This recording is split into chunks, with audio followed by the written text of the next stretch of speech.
થઈ ગયું બાળકો? એમ્પ્લોયી બી નું પણ Yes, sir. Yes, sir. Done, sir.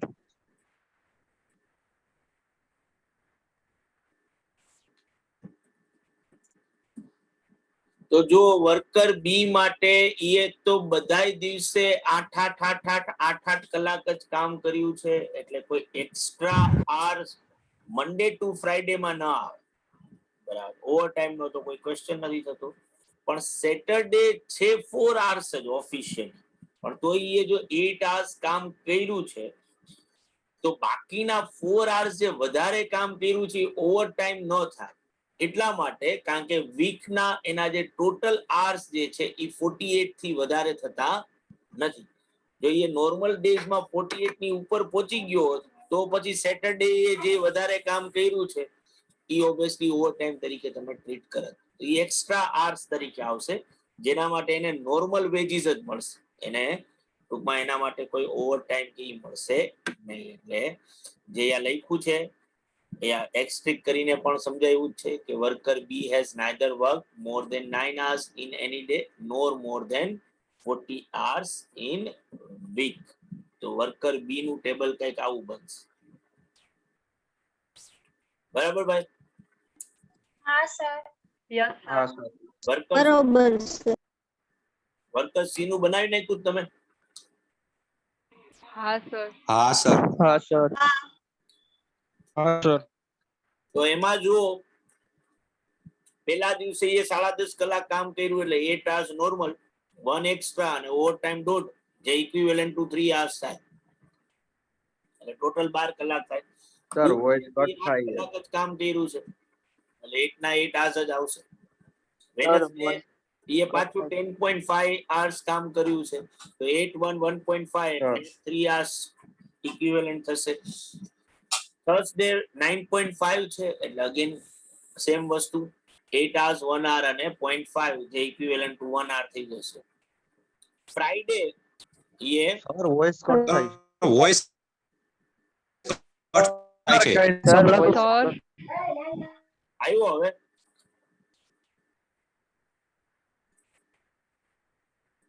હવે આવ્યો? હવે આવ્યો? હા હવે આવ્યો. हाँ, હવે હા સર આવ્યો. હવે આવ્યો. ચાલે.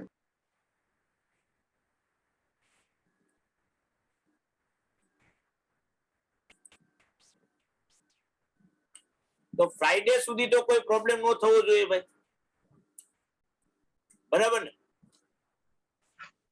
हाँ, sir. Yes, sir. હા સર.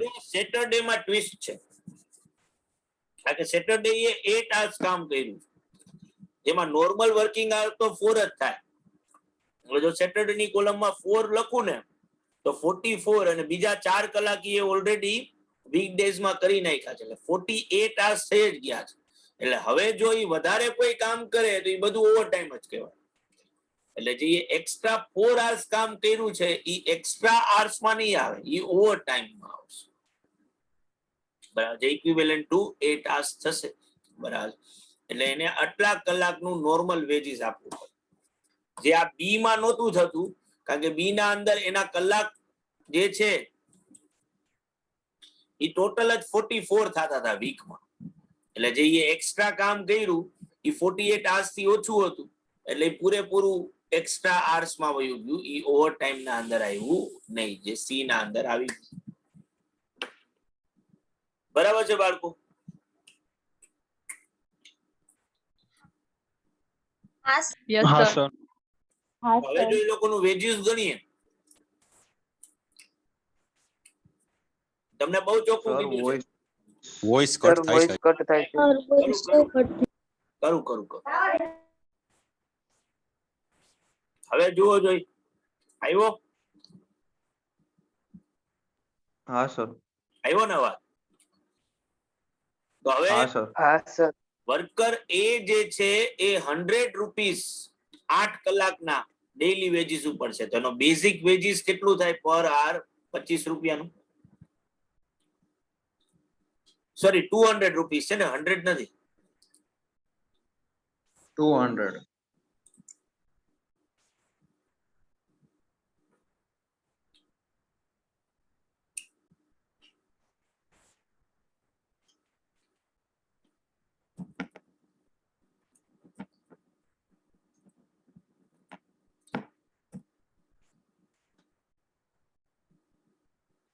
₹200 પર ડે છે તો 200 ડિવાઇડેડ બાય 8 hours કરશો તો ઓબ્વિયસલી ₹25 એ ના આવશે.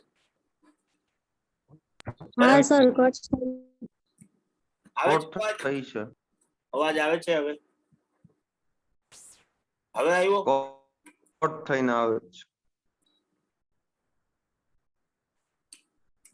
હવે આવ્યો જોજો.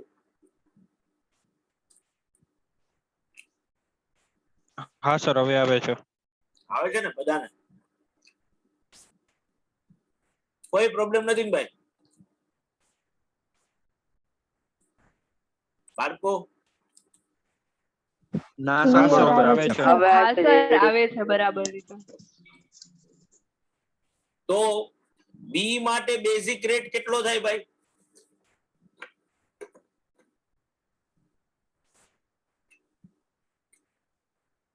અને 12.5. 12.5. 12.5 અને સી માટે કેટલો થાય? 37.5. 37.5. 37.5. બરાબર. એટલે અહીંયા આપણે લખ્યું 12.25, 12.5 અને 37.5. હવે એ લોકોને ડીએનએસ અલાઉન્સ આપવાનું છે. ક્યારે રાખ્યા આવ્યું? કેટલા છે ભાઈ? ₹968. બરાબર ને? 968. અને હા સર. ટોટલ કલાકો જે છે એ તમને અહીંયા કીધું છે કે 176 જ લેવાના છે. બરાબર છે. તો ઓબ્વિયસલી 968 ડિવાઇડેડ બાય 176 hours કરો ને તો ₹5.5 થાય એક કલાક. એટલે અહીંયા કાઉન્ટ્સમાં છે ને એનું કેલ્ક્યુલેશન બતાવી જ દેવાનું કે 968 ડિવાઇડેડ બાય 176 hours એટલે 5.5 5.5 5.5 આવ્યા. તો એક કલાકનો રેટ કેટલો થયો? 30.5, 18 અને 43. એને ગુણ્યા એ લોકોના વર્કિંગ આર્સ જે તમે ટેબલમાં કર્યા છે ઈ કરો એટલે બધા એનું વેજીસ મળી જાય. બરાબર છે બાળકો? બરોબર સર બરોબર. હા સર. તમારે હા સર.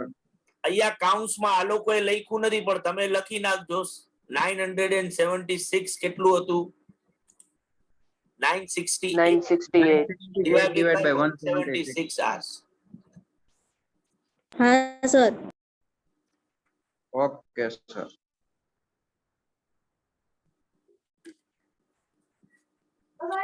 સર આગળની સ્લાઇડ આપણે ઓવરટાઈમ નાખો તો સીનો નોર્મલ બાકી hours માં કન્વર્ટ કર્યા છે. તમે એવું ન કરવું હોય તો તમે આવું કરી જ શકતા હતા કે સી ને 44 કલાક અને પ્લસ 4 કલાક 48 hours માટે ₹43 થી વેજીસ આપવાનું અને એ જે ઓવરટાઈમ કર્યો છે જે છે 18 hours અલા 9 hours નો એને ગુણ્યા 86 કરવાના આવશે 43 ના ડબલ. આપણે આર્સ ને ડબલ અલા રેટ ને ડબલ કરવાની જગ્યાએ ઓવરટાઈમ ના આર્સ ને શું કરી નાખ્યા છે? ડબલ કરી નાખ્યા છે. એ તો બધાને સમજાણું છે ને ભાઈ? હા સર.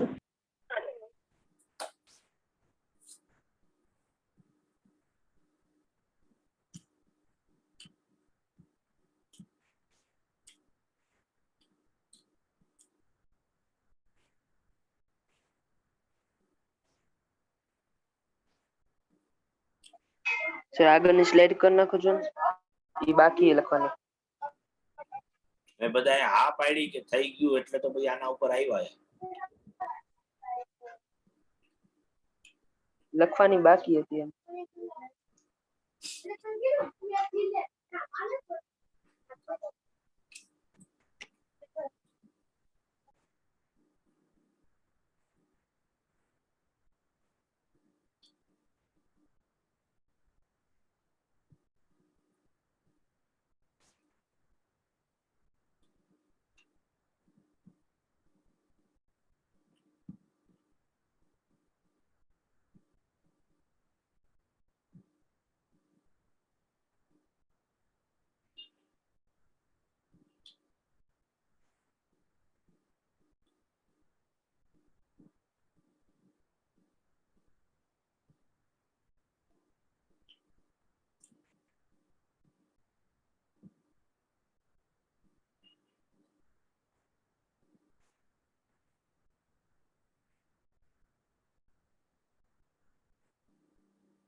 થઈ જાય એટલે કેજે ખરી બતા પાછું. એ હા સર.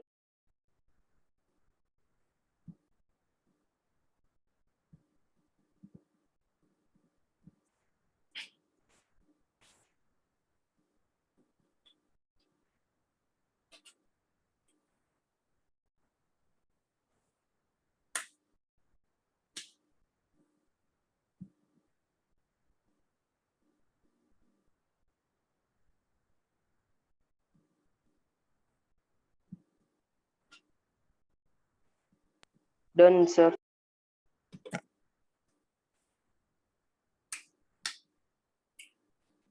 ચાહે પતંગ છે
ડન સર.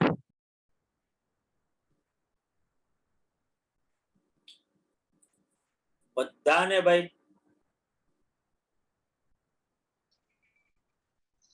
હા સર.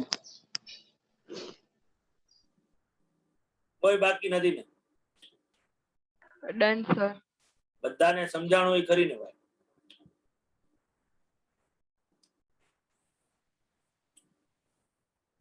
હા સર.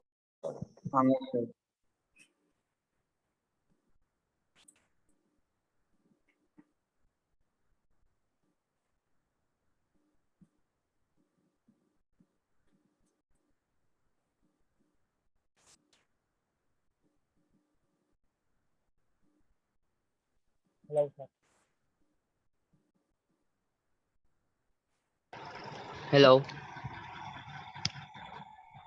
ચાલો બોલ. સર, અવાજ આવે છે? હાલે તો બોલતો હોઈશ તો આવશે જવાબ બકા. હા સર, આ ડીઆર ના અલાઉન્સ કેવી રીતે આવ્યું સમજાવો ને સર.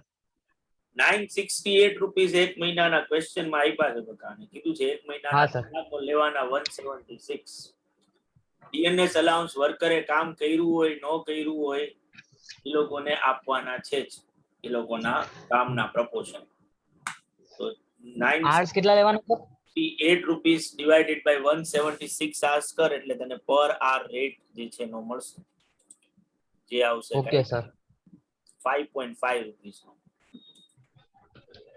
હા સર. ઈ મેં તને કીધું એ ખરી કે ઓલા તું જ્યારે ટેબલ બનાવે છો એ ટેબલ ના હા. અંદર તારે આ લોકોએ લખીને નહોતું આપ્યું ત્યાંથી આપણે બેઠો હોય તું ત્યાં ડીએનએસ અલાઉન્સ લખતો હો તો કાઉન્ટ્સમાં લખી જ નાખવાનું 968 divided by 176 hours. Okay sir. હા સર.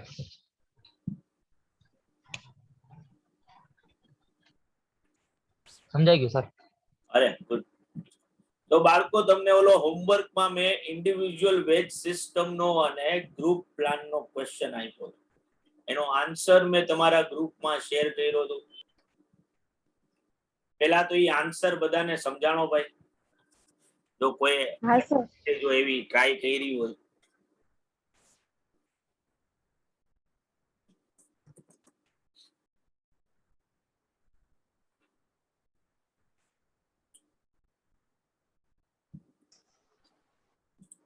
આ તમે લોકો ને ભાઈ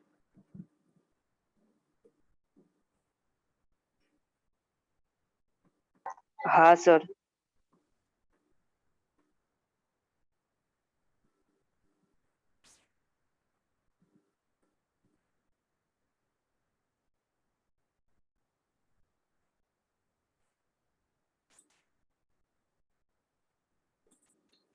તો જો સૌથી પહેલા તો તમને કીધું છે કે ઇન્ડિવિજ્યુઅલ પ્લાનમાં પીસ રેટ પ્રમાણે વેજીસ આપવાનું છે અને આ પીસ રેટ પોઈન્ટ્સ ઉપર ગણેલા છે. દરેક વર્કરને કામ આપવામાં આવે છે અને ઈ કામના લેવલ ઓફ ડિફિકલ્ટી પ્રમાણે જે લોકો વધારે ડિફિકલ્ટ જોબ કરતા હશે એ લોકોને વધારે પોઈન્ટ્સ મળશે, જે લોકો થોડું ટૂંકમાં લેસ ડિફિકલ્ટ વર્ક કરતા હશે એ લોકોને ઓછા પોઈન્ટ્સ જે છે એ મળશે. 40 hours નું વીક છે. આપણે ગેરંટી આપી છે કે દરેક વર્કરને મિનિમમ ટાઈમ રેટ પ્રમાણેનું વેજીસ તો મળશે જ. આ કોન્ટ્રાક્ટમાં લખીને આપ્યું છે. એટલે જો પીસ રેટ પ્રમાણે જે કામ થતું હોય એમાં જે વેજીસ મળતું હોય એ ટાઈમ કરતા ઓછું આવતું હોય તો પછી એને આપણે ટાઈમ મુજબનું વેજીસ આપવાનું થશે. આવું ક્વેશ્ચન નંબર 1 ના અંદર હતું. ગ્રોસ તમે જો ટાઇટલ જોશો તો gross earning under piece work with guaranteed hourly જે વેજીસ જે છે એ વર્કર ABCDE દરેકનો ગેરંટેડ મિનિમમ રેટ નક્કી કરવામાં આવ્યો હતો પર આર જે છે 35 37.5 અને આ રેટ જે છે એ સિનિયોરિટી ઉપર બેઝ છે એવું પણ ક્વેશ્ચન ના અંદર કીધું હતું. બરાબર. એટલે જે જુનિયર વર્કર હશે એનો ઓછો રેટ હશે, જે સિનિયર વર્કર હશે એનો રેટ પર આર વધારે હશે. તો જો દરેક વર્કરે 40 કલાક કામ કર્યું હોય તો આટલું તો બેર મિનિમમ વેજીસ એ લોકોને મળવું જોઈએ. બરાબર. એના સીધા 40 hours ઇન્ટુ એનો રેટ પર આર કરો તો આટલું તો ગેરંટેડ વેજીસ છે. એની સામે એ લોકોએ પોઈન્ટ્સ આટલા અર્ન કર્યા છે અને પોઈન્ટ્સ પ્રમાણે જો વેજીસ આપીએ એક પોઈન્ટના 80 પૈસે છે તો એ આટલું વેજીસ આવે. તો કેટલું વેજીસ પેએબલ થાય તો કે obviously 3 or 5 whichever is higher. બરાબર. ગેરંટી 1400 ની આપી હતી પણ કામ એ કર્યું છે એ પ્રમાણે 1472 રૂપિયા મળે છે તો 1472 A ને મળે, બી ને પણ અગેન 1520 જ મળે, સી ને પણ 1568 જ મળે, ડી ને 1664 મળે. પણ ઈ એ કામ કર્યું છે 1320 રૂપીસ જેટલું પણ ગેરંટી આપવામાં આવી છે 1400 ની તો એને 1400 આપવા પડશે. બધાને આ ટેબલ બાય ક્લિયર કઈ રીતે બન્યું? હા સર. Yes sir. હવે તમે જુઓ કે આપણે ઓલરેડી ભણ્યા છીએ કે ભાઈ જેણે જેટલું કામ કર્યું હોય એના ઉપરનું વેજીસ જે તે જોબ ખાતે કે આપણે કોસ્ટ ના અંદર લેવાનું થાય. તો આ લોકોએ જે વર્ક કર્યું છે એ પ્રમાણે વેજીસ થાય છે 7544 રૂપીસ, જ્યારે આપણે એને ચૂકવી રહ્યા છીએ 7624 રૂપીસ. બરાબર. બીકોઝ ઓફ ઈ નામના વર્કરને કામ પ્રમાણે વેજીસ નથી મળી રહ્યું. બરાબર. એને ગેરંટેડ કોન્ટ્રાક્ટ પ્રમાણે વેજીસ જે છે એ મળી રહ્યું છે. એટલે 80 રૂપીસ એને વધારે મળી રહ્યા છે બેઝિકલી. એટલે જો મારે ડાયરેક્ટ વેજીસ તરીકે જોબ ઉપર રૂપિયા ડેબિટ કરવા હોય તો ઈ 7544 આવે. 80 રૂપીસ જે વધારે ઈ ને પે કરી રહ્યા છે it is treated as an overheads. બરાબર. એટલે અહીંયા જો નીચે ઓબ્ઝર્વેશન લખ્યું છે કે from the above table it is observed that all workers except E earn wages under points basis while E earns a guaranteed minimum of rupees 1400. Hence extra paid to worker E, that is 80 rupees જે છે will be charged as an overheads and other cost 7544 will be charged as direct labor cost. બરાબર છે બાળકો? બરોબર. Yes sir. Clear બધાને? હા sir. Second plan છે જેમાં ગ્રુપને ટાર્ગેટ આપ્યો તો 7430 પોઈન્ટ્સ અર્ન કરવાનો. ગ્રુપે પોઈન્ટ્સ અર્ન કર્યા છે 9430. એટલે કેટલા એક્સેસ પોઈન્ટ્સ અર્ન કર્યા તો કે 2000 પોઈન્ટ્સ અર્ન કર્યા. એવરી 100 પોઈન્ટ્સ એ 1% વેજમાં ઇન્ક્રીઝ મળે, એટલે 1% કમાણા કહેવાય. અને ઇન્ક્રીઝ કેટલું મળે તો કે એના અડધા. બરાબર. એટલે ઇન્ક્રીઝ ઇન આર્લી રેટ કેટલું થશે તો કે એ 2000 પોઈન્ટ એક્સેસ કર્યા છે એટલે 20% થાય, બરાબર. અને 20 ના અડધા કરો એટલે 10% એ લોકોને ઇન્ક્રીઝ જે છે એમ મળે. એટલે હવે જો ગ્રુપ પ્લાનમાં જઈએ તો ABCD એ લોકોનો મિનિમમ વેજ રેટ આટલો હતો, જેમાં 10% નું ઇન્ક્રીઝ એડ કરો તો આને 35 ની જગ્યાએ 38.5 મળે, અને 37.5 ના 110% એટલે 41.25 થાય. પછી 35 ના અગેન એટલે 38.5, પછી 40 ના 10% કરો એટલે 44 અને 38.5, એટલે 40 કલાક માટે એ લોકોનું વર્ક વેજીસ થાય આટલું. આ સેકન્ડ ક્વેશ્ચન નો આન્સર આવે. અહીંયા મારો સેકન્ડ ક્વેશ્ચન પૂરો થઈ જાય. બરાબર છે બાળકો? યસ હા સર. સર. પાકું ને? હા સર. હવે આલો હા સર. ટેબલ બનાવ્યું છે, બરાબર. એકચ્યુઅલમાં તમે આવું કરી શકો થર્ડ ક્વેશ્ચન માટે, કે જ્યાં આપણે હવે કમેન્ટ્સ આપવાની છે આ બે પ્લાન ઉપર, બરાબર. પ્લાન ઉપર કમેન્ટ આપવાની. એવું નથી કહેવાનું કે કયો પ્લાન વધારે સારો છે કે કયા પ્લાન ને ચૂઝ કરવાનું છે. આપણે શું ઓબ્ઝર્વ કર્યું આ બે પ્લાનમાં ઈ કહેવાનું. એટલે એકચ્યુઅલમાં ત્રીજા ક્વેશ્ચન માટે શું કરવું જોઈએ કે ભાઈ ગ્રુપ પ્લાન પ્રમાણે વેજીસ કેટલું મળે છે, તો કે ગ્રુપ પ્લાન પ્રમાણે વેજીસ આટલું. ઇન્ડિવિડ્યુઅલ પ્લાન્સમાં વેજીસ કેટલું મળે છે, તો કે ફર્સ્ટ ક્વેશ્ચન જે છે. તો જો તમે ગ્રુપમાં સ્વિચ કરો, બરાબર, તો A ને 68 રૂપીસ વધારે મળે છે, B ને 130 વધારે મળે છે, C ને 28 રૂપિયાનો લોસ થાય છે, D ને 96 રૂપીસ નો અને E ને 140 રૂપીસ નો ગેઇન થાય છે. બરાબર આ વસ્તુ? બરોબર સર. અને હવે આના ઉપરથી તમે કમેન્ટ્સ લખી શકો. પેલી કમેન્ટ તો એમને ઓબ્વિયસ છે કે બાકીના બધાય વર્કર સી સિવાય બાકીના બધાય વર્કર્સને ગ્રુપ પ્લાનમાં શું થઈ રહ્યો છે? ફાયદો થઈ રહ્યો છે. જો એને ગ્રુપ પ્લાન પ્રમાણે વેજીસ મળે તો ઇન્ડિવિડ્યુઅલ કરતા એ લોકોને કેવું મળવાનું છે? વધારે રૂપિયા મળે. ખાલી સી જે છે એને જ શું થઈ રહ્યો છે? લોસ થઈ રહ્યો છે. પેલી કમેન્ટ તો બહુ જ ઈઝી કે earnings of all workers except C is more under group incentive plan. બરાબર છે બાળકો? હા સર. હા સર. સેકન્ડ કમેન્ટ જે છે ઈ પણ તમે જો જોશો તો હવે તમે અહીંયા જોશો કે સી નામનો વર્કર જે છે ને એ સેકન્ડ બેસ્ટ પરફોર્મર છે આ ગ્રુપનો. હાઈએસ્ટ પરફોર્મ કર્યું છે ડી એ, સેકન્ડ બેસ્ટ જે છે ઈ સી છે. પણ તોય ઈ ગ્રુપ પ્લાનના અંદર રૂપિયા ગુમાવે છે. આનું એક જ રીઝન કે સી પાસે સિનિયોરિટી નથી. એનો બેઝિક વેજ રેટ 35 નો આવી રહ્યો. બાકીના વર્કર્સ જે છે એના કરતા કેવા છે? સિનિયર છે. એટલે એને જે ફાયદો થવો જોઈએ એ ફાયદો થતો નથી. એટલે obviously she has more points than A, B and E but gets less wages. આનું રીઝન શું છે? કે he lacks seniority which determines guaranteed weekly wages.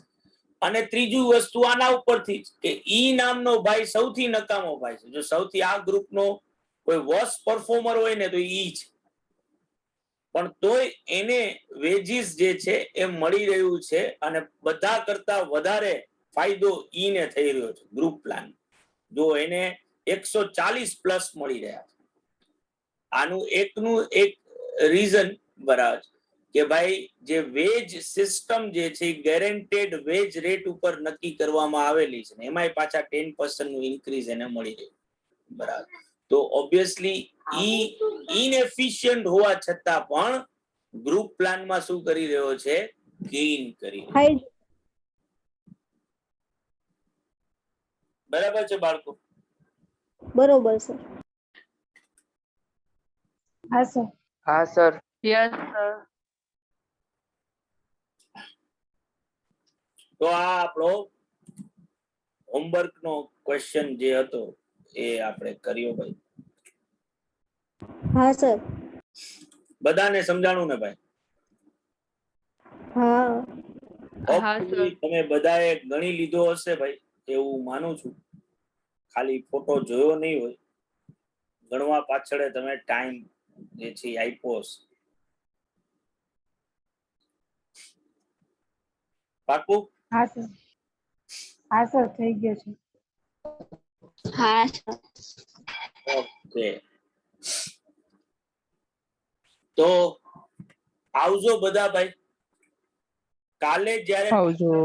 ત્યારે એક બે થિયરી એમ્પ્લોઈઝ કોસ્ટ ની સમજીશું અને પછી ગજબનું પાડી દે એવું ચેપ્ટર ચાલુ કરશું જેનું નામ છે ઓવરહેડ્સ. ઓ આવજો ભાઈ, સાંજે બધાય મળીએ. Bye bye, Tata, C you. આવજો સર. આવજો સર.